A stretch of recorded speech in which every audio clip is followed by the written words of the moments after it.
One Question is brought to you by Turnkey Search, a top industry search firm since 1996.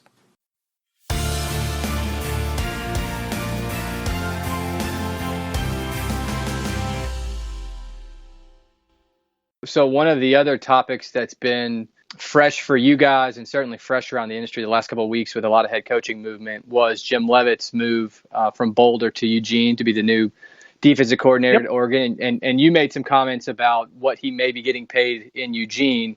But I actually want to connect that topic to your professional history, both with the Rangers and the PGA.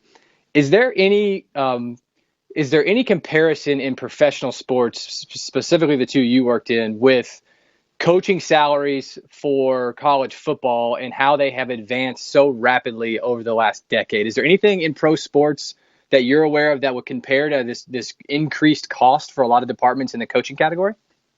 No, I'm really not. I mean, in Major League Baseball, it's different. They go out and get the best coach they can get. I was just looking at NFL head coaches' salaries recently, and they're all in a range. And in college, they're kind of all over the map. And because there's so many institutions, there's not 32 NFL teams or however many baseball teams.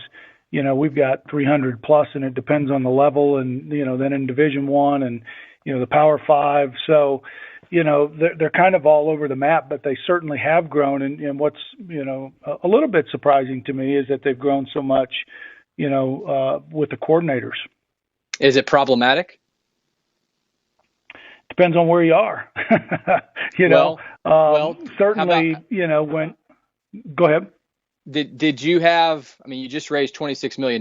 Did you have any donor that came to you and said, Rick, we can do another 300 or whatever the number was for Jim to keep him here?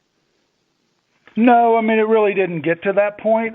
Certainly we could have probably done that had we chose to do that.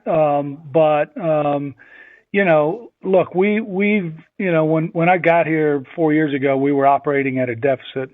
This will be our third year that we've had a surplus, and we're not going to pay the highest salary here. We want people that want to be at Colorado. We happen to think that we have the best jobs in the country, and we want to attract people. We want to retain people that want to be here and support our culture and our mission and our values.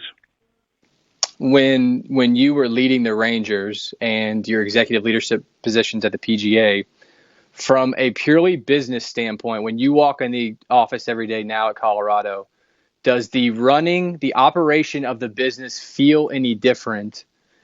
Take the student athletes out of the equation. And of course, creating a first-class student athlete experience is at the top of everybody's list. But if you take that out of the equation, does operating the business feel the same between Colorado's athletic department and the Texas Rangers? Well, certainly. Obviously it's a much bigger budget that you're managing, and I think the difference is in professional sports, at least in my experience at the Rangers, you have a group of owners that you need to go to when you need to make a decision that you need some help on, and when you're looking at revenues, a lot of it's tied to the tickets and how those are sold in your suites and those kind of things. And but there's a bottom line that the owners want you to hit, and it's important to hit, or somebody's writing a check, and you don't want that to happen. And speaking of the PGA and TV deals, and of course there's the Pac-12 network's current deal, and in the future is a really interesting topic of conversation. But the PGA could opt out of pieces of their deal next year and be one of the kind of more prime properties on the marketplace until the early 20s when a lot of other stuff comes up. But do you still keep an eye on that stuff from a PGA standpoint? And what could their TV... Is it the PGA or is it the PGA Tour? I think it's the PGA Tour, excuse me. So if it's a tour, look, I just read something, and, now that Jay Monahan has stepped into Tim Fincham's shoes, he's talked about, looking at things maybe differently. So who knows? Certainly, if they opt out and they sit down, the dynamics have probably changed when they negotiated the last deal. And I think I was there when they negotiated the last deal. So, that'll be Jay's to look at, and looking at the market and how it's changed, with things so much on your hand with the smartphones and digital and all those kind of things over the top. It certainly will make for an interesting decision point, I think. Yeah, and they just did a deal with Twitter today, I guess, and I haven't read all the specifics, but it sounds like they're going to push some early round action, not exclusively, but onto Twitter, which Twitter's like the younger brother of the TV industry. If sports can tie together the cable bundle indefinitely, Twitter's like, trying to do the same thing, I think. But well, look, we broadcasted the first game here, a soccer match that we had on Twitter with the Pac-12.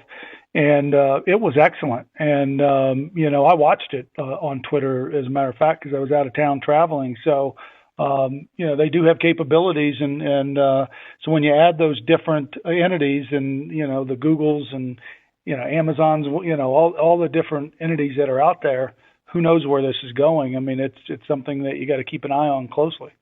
Yeah, no question. So this time last year, I want to kind of think back a little bit. There was this big hubbub of Rick George is going to be the next athletic director at Illinois, and you had come out publicly and said, "I'm not going back," which Illinois is your alma mater, of course. But Right. When that stuff's going on in the media, how often do you, first off, even pay attention? But secondly, do you read it and go like, "Good Lord, like let it go"? I said I'm not going. But do you have to address that kind of thing internally with your president or with your team at all? Yeah.